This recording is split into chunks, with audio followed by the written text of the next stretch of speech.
3 essential steps to take to really heal from a toxic or narcissistic relationship. Well, first step is no contact. I cannot stress that enough. You'll not believe how many people come to us and at first they keep the contact open with an ex because it's nearly impossible to heal and move forward when you're getting drawn back in to toxic phone calls, texts. So you've really got to cut that communication.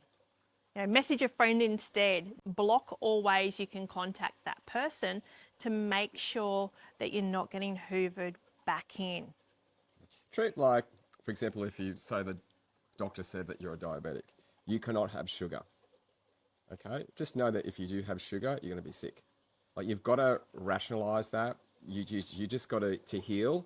You need to move forward. You can't heal properly, and they will bite you.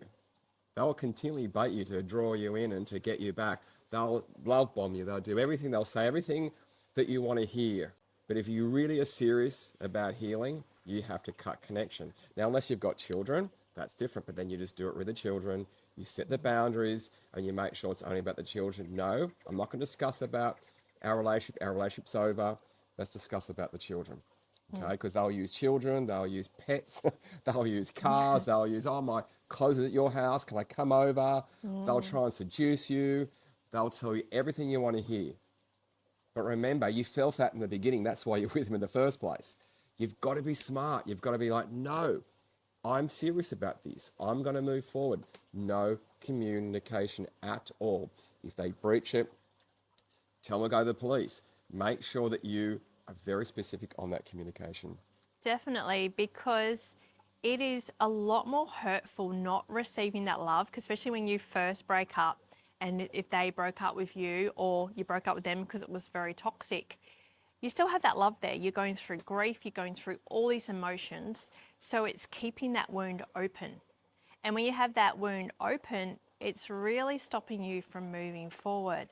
So it's really, really important, no contact, okay? Because it's a lot more lonelier than keeping that open because you're not receiving the love you want than to actually cutting contact, being single and alone.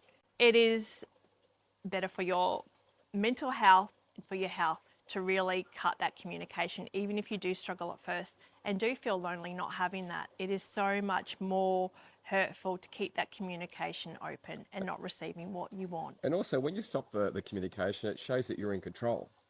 It sends a very clear message to your ex that, hey, I'm in control. You can't break this armor. I'm not going to communicate with you. I'm moving forward. It is done. It's done. It's done. So that way, you're actually taking control. The moment you message back, they go, aha, she's weak or he's weak. I can penetrate her armor and I'm going to make sure that I hoover her in. That's a very common word, isn't it? To hoover her in Yes. or hoover him in. And I've done it before. I've been hoovered in many times before. And you feel like shit. You feel disempowered because everything you worked towards and everything you've gone through was kind of thrown back on its ears. Everything you said is then you've turned it around and made you sound like a hypocrite.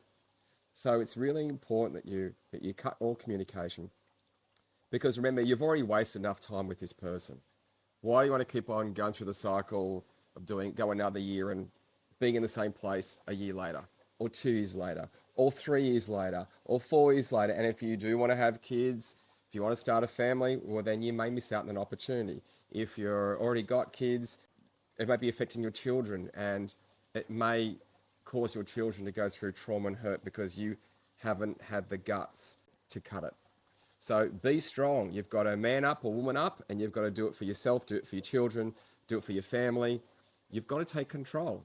And it's amazing, like if a doctor said that you have a condition that if you smoke or if you eat sugar that you'll die, it's amazing how you can do it then.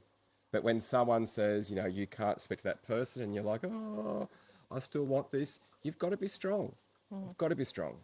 And now step 2. Step 2 is to have clarity where you want to go. Like, where do you want to go in your life? Instead of just hovering around and being hoovered into the wrong people, what relationship do I want? Write down on a piece of paper the attributes of the person that you want to be with. Not saying that you want to attract someone new, but tell yourself, what you deserve. Tell the universe what you deserve. Tell the world that I deserve better and this is what I want in life.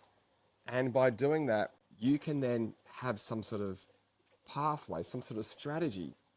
So you're not lost and spinning around the forest. You can go, okay, I'm here right now, and it could be in a shit place. However, I'm going to be here in 6 weeks, and I'm going to start my journey to here. And this is how I'm going to get there. Have a strategy. Otherwise, you got nothing to look forward to. And that's when you fumble and make mistakes. And then step 3 is doing the deep healing work, because it is a trauma when we go through a toxic relationship, especially narcissistic. So it's really important to do that deep healing work.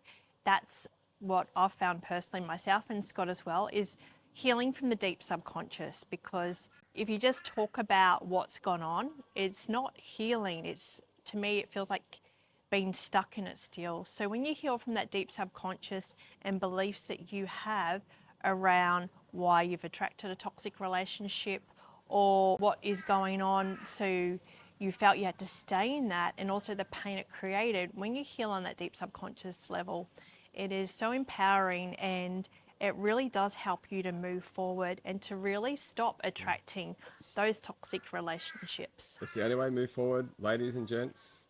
It's to heal. If you don't heal, you don't move forward. Simple as that. So focus on your healing. It is a must. It's like the ABCs of learn to walk. You have to heal to move forward, and you need to do the right healing. Not go meditation would be great, but you need to do very specific healing to fix the problem. Because if you've done this before, you need a very specific solution to stop the pattern. If it's your first time, you need to make sure that this never happens again. Because after this experience, you'll be programmed to potentially attract someone even worse than the last narcissistic person. All right, for more tips, please subscribe to our channel so you can get the latest videos as they come out first before anyone else. And we want to send you love and light, and stay strong in healing.